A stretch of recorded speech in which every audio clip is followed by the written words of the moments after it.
Welcome back to Train Signals Cisco CCNP route training.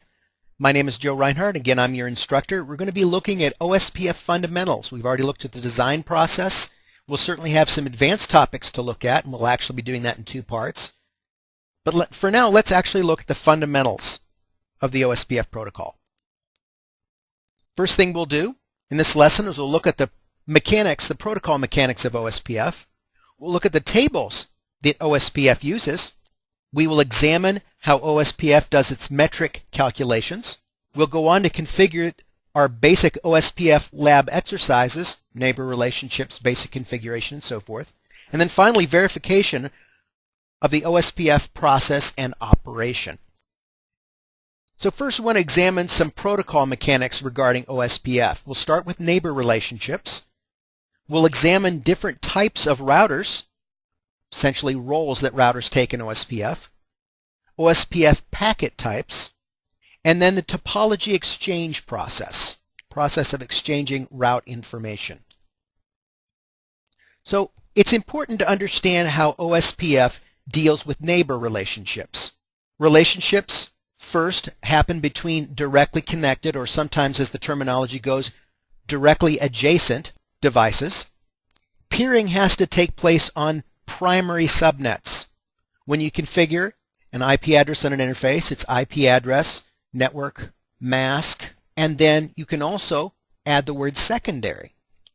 If the subnet on one side is the primary IP subnet and on the neighbor router it's a secondary address, peering will never happen. So that's one of the things to keep in mind. It has to take place on primary addresses.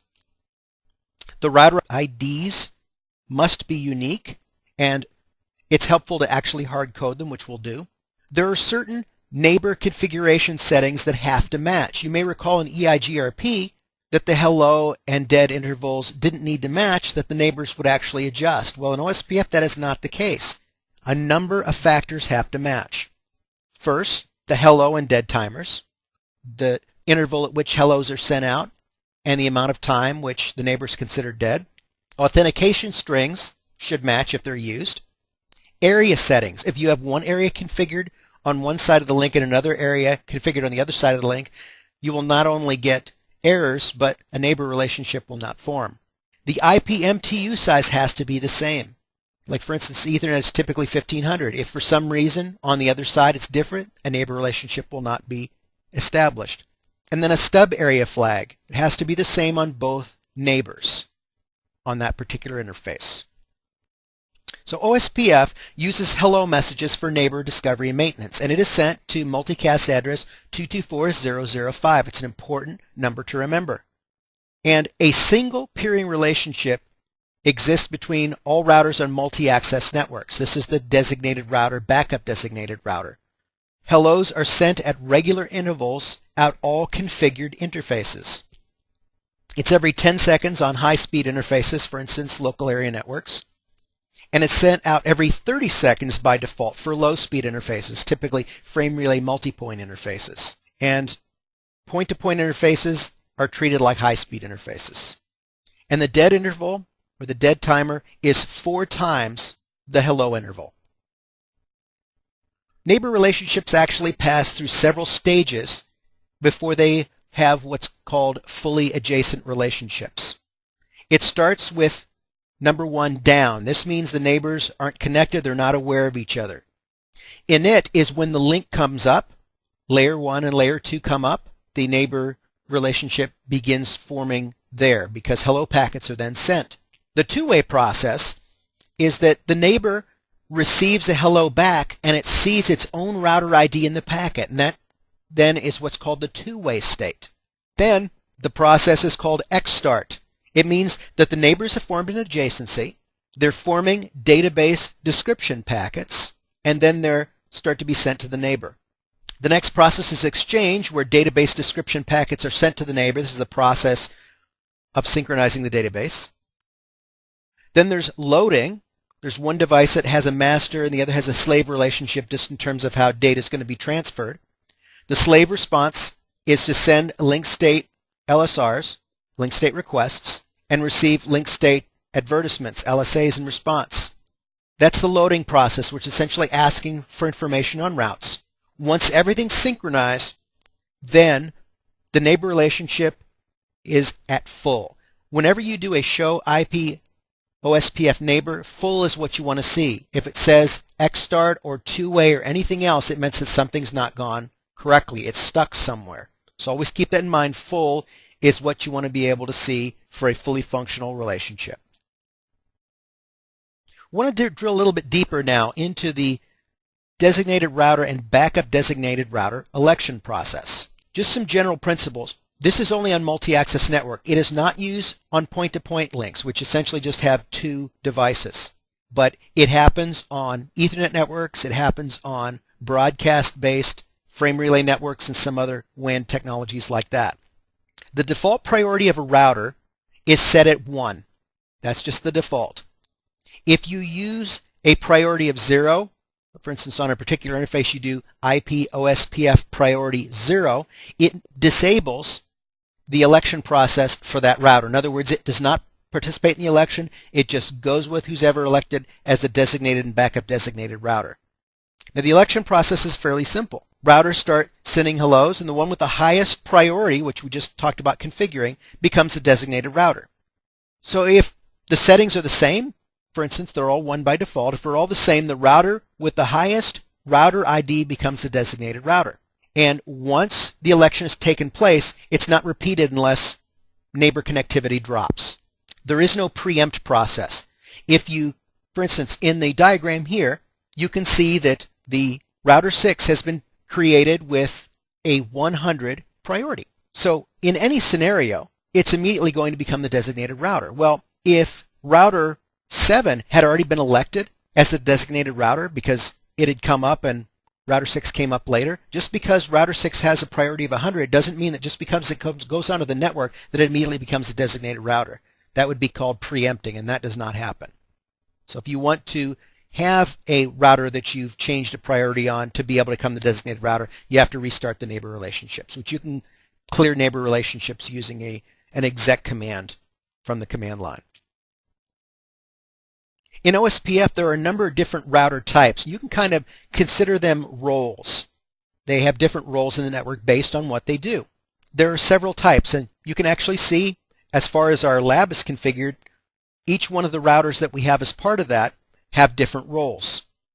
For instance, there's an internal router like R10. You notice R10 only has one connection, and all its interfaces are in one area, a non-backbone area. This is an internal router, meaning it's not connected to anything else. It's connected to just a single non-backbone area. The backbone, or area 0, it means that the router has to have at least one interface in area 0. You notice router 6, router 7, and router 8 all have their serial interfaces in area 0. In fact, router 6 has its loopback interfaces and its VLAN interfaces in area 0 as well. But the point is, one interface sits in area 0. Then there's what's called an ABR, an area border router. This is a router that has interfaces in one or more areas. Look at router 7. Router 7 actually sits between the backbone and router 9. And the interfaces between router 7 and router 9 are area 79. So it's an area border router and it has special functions in terms of route summarization and filtering and some other things like that. And a final type is the ASBR, the Autonomous System Boundary Router. This is essentially a router that's receiving non-OSPF routes through redistribution, and it injects those routes into the OSPF domain. Now, these roles can overlap. For instance, router 6 is both an ASBR and a backbone router. R8 is simply a backbone router. Router 7 is an ABR and a backbone router. So as you can see, there's multiple roles to keep in mind. OSPF uses a number of different packet types in order to be able to execute the different functions of the protocol. All of them use IP protocol 89. None of them use the TCP or UDP transport. And there are 5 primary OSPF packet types. There's the hello, which we've talked about before. It's used for neighbor discovery and maintenance, and also election of the designated router and backup designated router. There's database description, or DBD, involves the election of the master-slave role for the database exchange process. There's LSR, or link state request. These are requests for specific LSAs during the DBD exchange process. A link state update is essentially the response to the link state request. And then there's a link state acknowledgement. Don't confuse link state acknowledgement and link state advertisement. Link state acknowledgement, or LSA ACK. LSA's link state advertisement is something altogether different. So these are the different packet types that OSPF uses for the different functions involved with the protocol. Once all neighbors have become fully adjacent, information is exchanged, and this is what the topology exchange process is all about. We talked a little bit about this in terms of neighbor relationship establishment. But fully adjacent neighbors exchange a variety of messages in order to be able to ensure that within a particular area, all of them have an identical copy of the link state database. Within the link state database are what's called LSAs, or link state advertisements. These are the data structures in memory that contain information about the various links. LSA data is sent in LSUs, or link state updates. The information includes the router ID, all the interfaces on the router, the IP addresses and masks, and routers reachable on a particular interface. There are a number of different LSA types, and I've taken our lab and actually codified where different types of LSAs would be used. First, there's the type 1, or router LSA. This is created by all OSPF routers, particularly within an area. For each interface with no designated router, it lists the router ID, interface, subnet mask, and cost. For those with designated routers, lists the router ID of the designated router. For instance, R10, an internal router, would create router LSAs, so would all the rest of them. Then there's the network LSA. The network LSA, or type 2 LSA, is created by the designated router. For instance, R6 is a designated router, so it actually has type 2 network LSAs. It references type 1 LSAs for each router in the multi-access network. Essentially has pointers.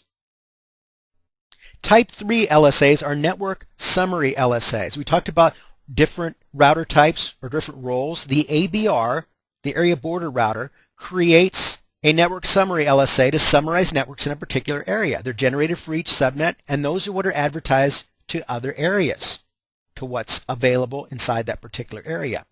So for instance, because R7 is an ABR, it creates network summary LSAs, and it actually propagates those, in this case, out into the backbone.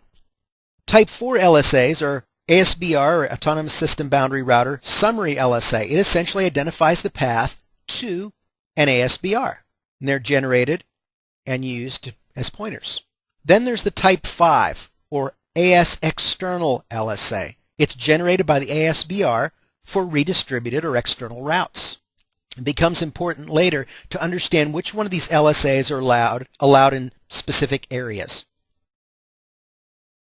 OSPF uses 3 separate tables in order to be able to take care of all the functionality involved with routing. First is the neighbor table. There's also the topology table, the link state database, and then the IP routing table. The neighbor table actually lists all the fully adjacent neighbors. You can actually see this by the show IP OSPF neighbors command from the command line. You notice picture to the left, this is an actual snippet from our lab. This is router 7's neighbors. You notice it shows the neighbor, the router ID of the neighbor, which is what neighbor ID means. PRI means priority. Remember, the default is 1. 0 means the router will not be part of the BDR election process, will certainly not become a BDR. The state lists the current state of the neighbor relationships. In this case, full. If you recall the neighbor states, init, two-way, so forth. Full is what you want to see here. It will also list the designated router status for that neighbor. Is it a DR? Is it a BDR? DR other means it's not a DR or a BDR. Dead time is how long it takes before the neighbor is considered dead. Address is the actual interface address leading toward that neighbor.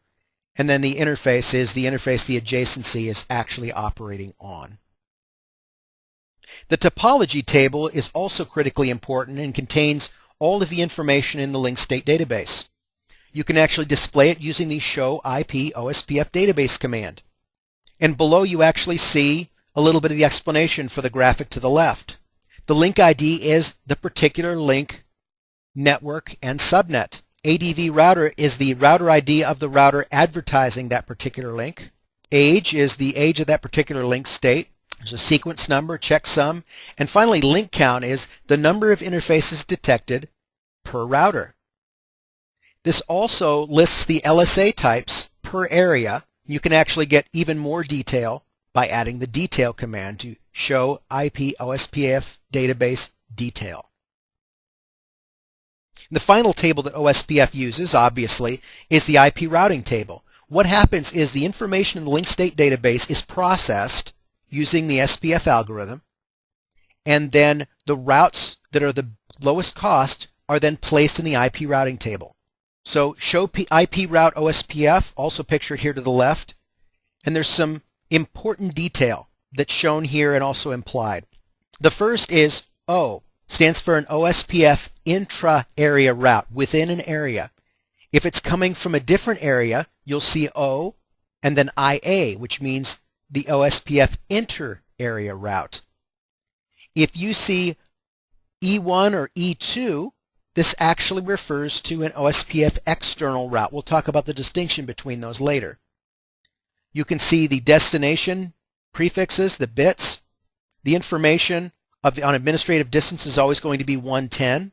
And then the actual cost of the route, you'll notice here, 391, 392, and so forth. And then VIA actually shows the routing update source or next hop address. While the overall OSPF metrics can seem very straightforward, it's important to be able to understand how OSPF actually calculates the cumulative cost for a particular route. So we're going to look a little bit at the metric calculation process, how OSPF selects the route it uses, which is not as intuitive as it might sound, and then finally how to tune metric settings. First, you need to understand the OSPF metric calculation process. When you look at the values in the table or in the IP routing table or in the database, it can look random. It may not make a whole lot of sense just to sort of look at. So understand that OSPF metrics are always expressed in integer format. It's always without decimals, and it's always rounded up if there are fractions. Now, an example is actually pictured to the left from our lab between routers 6, 7, and 8. And in this case, we're looking at the cost to get to the loopback of router 7, which is 10.7.7/32 from R6. The metric is actually 391. This is calculated using serial 0/0 because it has a bandwidth configured of 256K. One of the things to keep in mind is that the metric is actually 10 to the 8th power, and it's the interface divided by that. So when we took the 256 kilobits per second, we put it in, divided it by the 10 to the 8th power, which is called the reference bandwidth, or essentially a 100 fast Ethernet interface bandwidth. The math comes out to making that metric 391. So the cost for that is actually the single cost of the length, which is the 256K, the frame relay interface between R6 and R7, is a cost of 391. If there were multiple links, all of these would be added together cumulatively, and that would be the cost of reaching that particular metric. The metric values that are calculated are displayed in the OSPF topology and the IP routing tables, and remember that the cost is cumulative. It's important to be able to do the math on these if you need to. It seems very straightforward and simple when you look at the OSPF metric to say, well, you know, the lower cost route is going to be the one that you always choose. And that's true. But there's a hierarchy for how OSPF chooses routes. And you'll see the graphic here. There's actually an external network pictured between the top two routers. You notice there are two areas, OSPF area 10 and OSPF area 0, the backbone area. And all links between the routers have a cost of 10, with the exception of between the top and bottom routers with a cost of 30. So you can see it would be very simple to think, oh, well, you know, simply to get to one path from the OSPF area 10, you know, it could be a very low cost using one of the top links, but there are specific rules. We're actually going to look at these.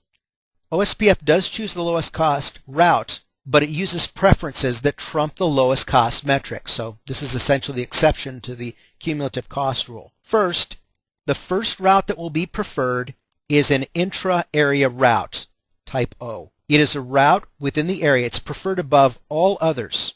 So within OSPF Area 10, it's always going to prefer any link within that area rather than simply going to the other. So even though the cost of 30 between the bottom router and the top router, it's going to pick that because even though going the other way, for instance, from the bottom router to the one on the top left and then over would be a cost of 20, it's not an intra-area route.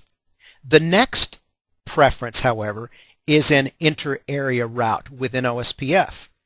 Route to another area is preferred over anything external. So simply going from one of the routers at the top across that external network and back down, that would not be preferred under most circumstances because it's an external route. It would take the higher cost route within the OSPF domain.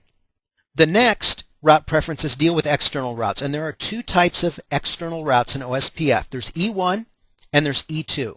Anything that's redistributed is going to have one of those two values, and by default it's going to be E2. E1 routes are the cost of an external destination, whatever the redistributed value is. That is the value that's put in. E2 is the external route plus whatever the cost is to reach the ASBR. For instance, if it was the router in Area 10, the lower router, the E1 cost, let's say it's 50. An E2 route being redistributed, it's going to be the same on either one of the top routers. It's going to have a cost of 50. But what's the cost to get to the ASBR? For instance, if it was the cost of 30, the E2 route would take whatever the metric was and add 30 to it, and that would be the E1 route. E2 does not contain the cost within the OSPF areas, and E1 does. By default, redistributed routes are E2s. Another thing to keep in mind is there may be some situations in which you want to tune the metric settings. For instance, looking at the diagram we had just discussed previously, you may want to change those default costs. And there are two ways to do it. One actually you can do is just to change the bandwidth. You can use the bandwidth subcommand.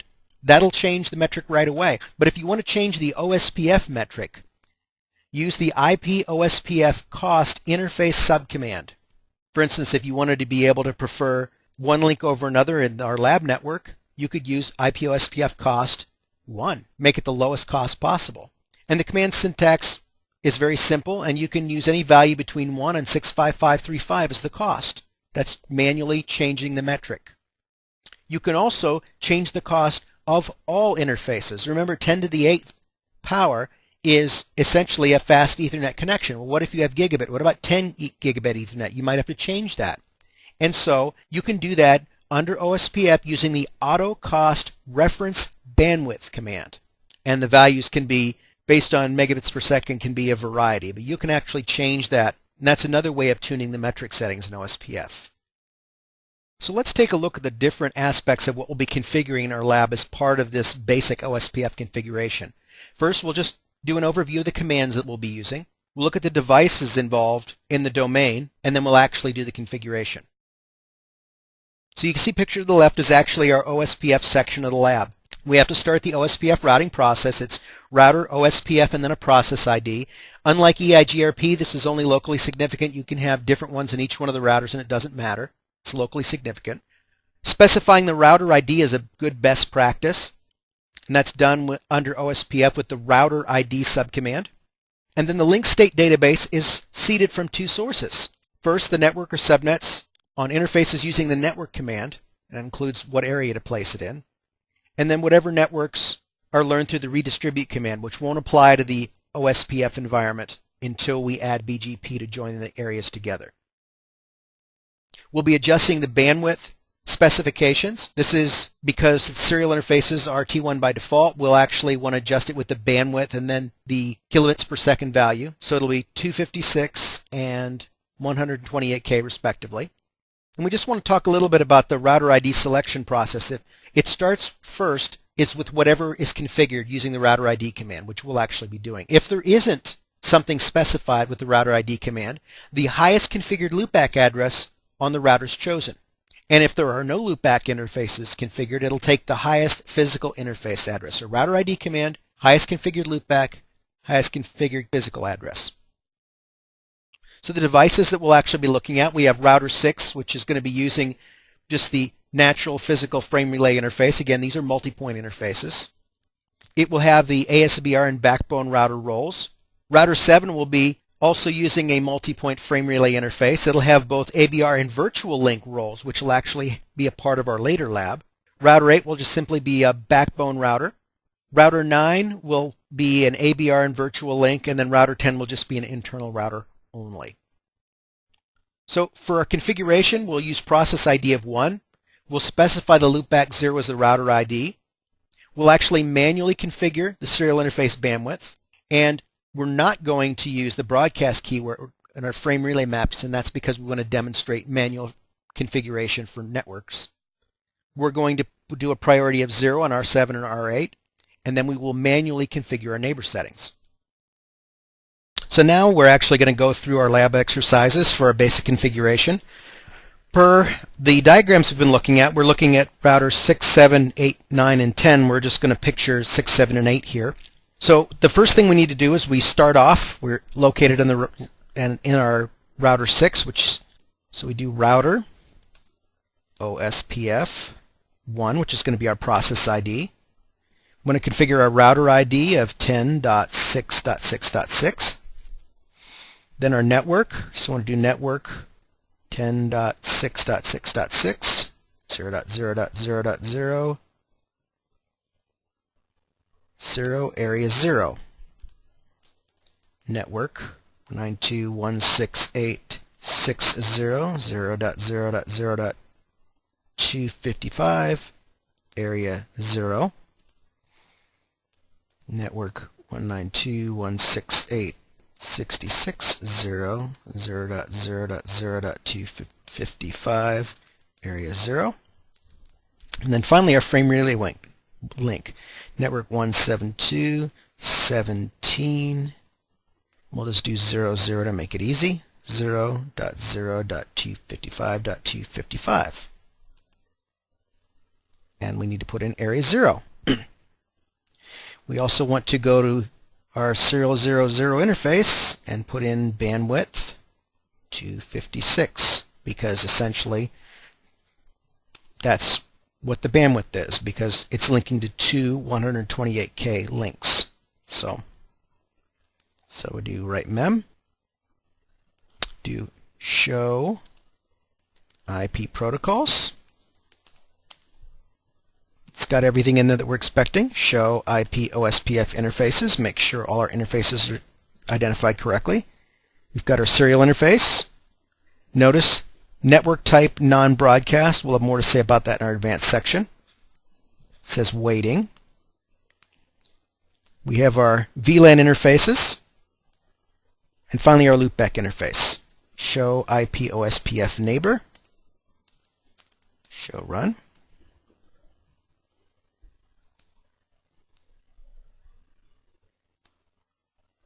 Actually has the neighbors configured because I actually had this pre-configured already. This is actually the static configuration of our neighbors that I talked about earlier. So they should be ready to come up once we configure our other relationships. So go to router 7, router OSPF 1, router ID 10.7.7.7, network 172.17.00 and 0.0.255.255 area 0. The other networks are actually going to be in our area 79. Network 168 70 0.0.0.255 area 79. 77, that's 0, area 9, and then finally our 79.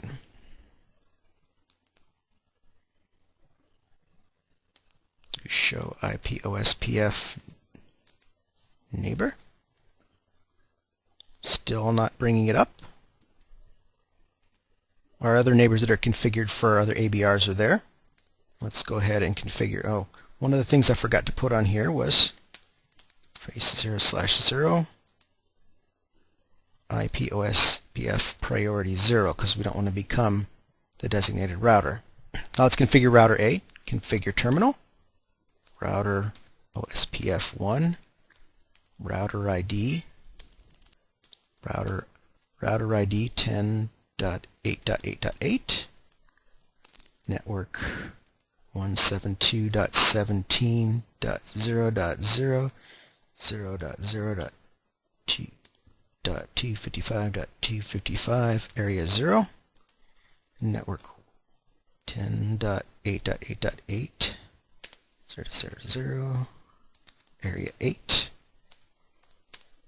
Network 192.168.80 0.0.0.255 area 8 and 88.0. I'm going to show IP OSPF interface. Our loopback's there. Serial interface is there. We'll go back.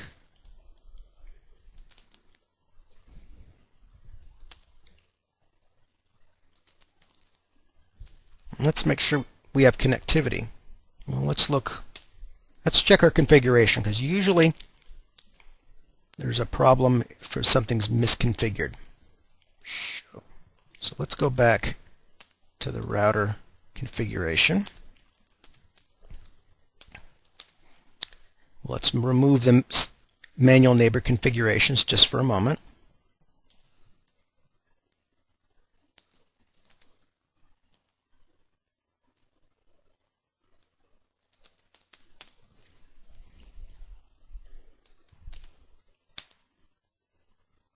So 10.6.6.6, we've got everything configured the way it should be. Now let's go back, clear IP OSPF process, router OSPF1, neighbor 172.17.78.7 78.8. I'm going to show IP OSPF neighbor. It's attempting. I'll just do a ping test to make sure that we have connectivity.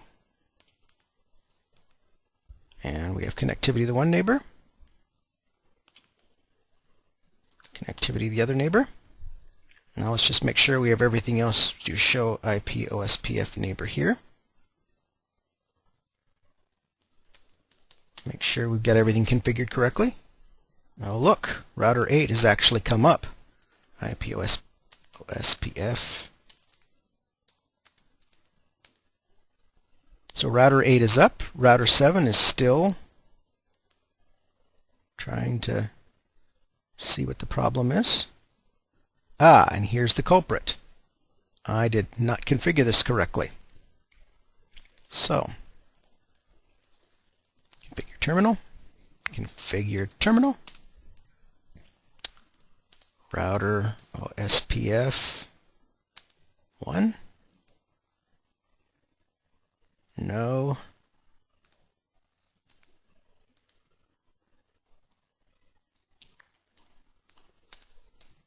there we go. And we'll go back.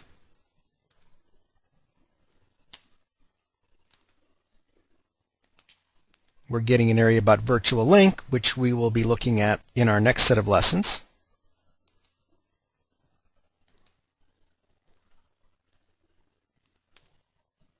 And look. Now we have our relationships. And notice that I did not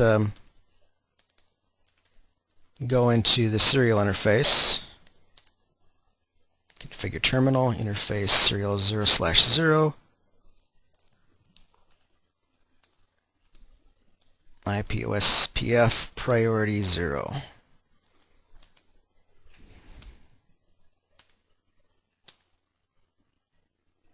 Now show IP route OSPF, and see now we've got inner area route showing. So that's pretty much all we have in store for our basic route configuration lab. We have a whole bunch more in our advanced lab that we'll be looking at later. So once we configured our OSPF routers and neighbors and all these other sorts of things, how do we actually verify that everything's working? Now you'll notice that because of a couple of misconfigurations, as I was configuring our basic OSPF route lab exercises, we actually had a chance to demonstrate some of these. But we'll look at basic configuration, fully functional neighbor relationships, and full reachability. So the first thing they have to do is make sure that OSPF is operational, and you can do that with the show IP protocols command to the left. It'll show you whether the process is running. You also notice that it displays the routing for the networks, and it actually shows routing information sources, or neighbors in this instance. Another thing that you need to do is confirm that OSPF is on the correct interfaces. For instance, you'll notice that I had configured 172.16 instead of 172.17.00 as the designator for the networks to be in area 0, and that's why the neighbor relationship was not coming up. You can look at the output of the show IP OSPF interfaces command. The thing to look for is, do the expected interfaces appear? For instance, in my case, it would have been helpful to use that command to show serial 0.0 was not configured as part of that. The process ID is also displayed, and the neighbors are listed in the command output as well. Another thing to do is confirm that neighbors are peering correctly. You can look at the output of the show IP OSPF neighbors. In this case, it's the output from router 7. In this case, it's showing that the correct interface is displayed. The OSPF_VL1 is a virtual link. We'll be looking at that later. Make sure the IP addresses that are displayed are correct, router IDs are correct, and that the state is full. Notice in here it shows full for all 3 connections. And you can use ping and trace commands to confirm if connectivity is indeed active. We did that on our WAN links, for example. Then you need to confirm the presence of expected networks in the IP routing table by using the show IP route OSPF command. In our particular lab, we know that 10. The router number, so 10.1.1.1 is the loopback of router 1. And we would expect to see in our particular lab, we were using routers 6, 7, and 8, so we should see 10.7.7.7, 10.8.8.8, and 10.6.6.6 in the routing table. If one of those is missing, it means there's a problem. And that's part of the benefit of using the IP route command. Another thing to do is actually verify full reachability. The first step of that is make sure all the routes are in the routing table, or all the loopbacks in that are expected, or all the LAN and VLAN interfaces, or the frame relay interfaces, or the anything else that's been configured. Are they all there? In this case, they're actually designated 10.x.x.x, 192.168.x.x, and 172.17x.x. Verify the routes are reachable. With ping, there should be a reply since it's all in part of one big happy network. Trace route, which essentially do the same. Well, ping is actually an echo reply. Trace route is actually another version of it that's actually showing reachability of each step along the way. And then something that's always good, if you remember back to your CCNA studies about the application layer is layer 7. And if you can get to the application, it means that all the other layers, physical all the way up, are working. So using Telnet or SSH to be able to get to the other devices actually shows that it's working correctly. And then repeats that for each one of the subnets to do a full reachability test. So some key terms. Cost is the metric value in OSPF that reflects the configured bandwidth of a link or interface, or the actual bandwidth, depending on what's involved. The hello interval is the frequency with which hello messages are sent out, multicast, to the 224005. 10 seconds on fast interfaces and 30 on slower ones. The dead timer is expressed as a multiplier of 4 times the hello interval. It basically says how long our neighbor's going to wait before it considers the other router dead. An ABR is an area border router. It's an OSPF router with interfaces in multiple areas. An ASBR is an autonomous system boundary router. This is essentially an OSPF router redistributing routes from other protocols. And finally, LSA, the link state advertisement, the data structure contained in the OSPF LSDB with information on destination links. So we looked in our lesson, covered looking at protocol mechanics, the types of tables used by OSPF, neighbor table, topology table, IP routing table, metric calculations, cumulative cost, configuration of our basic OSPF lab exercises, and finally verification of the OSPF process and operation. Thank you for your attention. We're going to be covering a lot more on OSPF in our next lesson.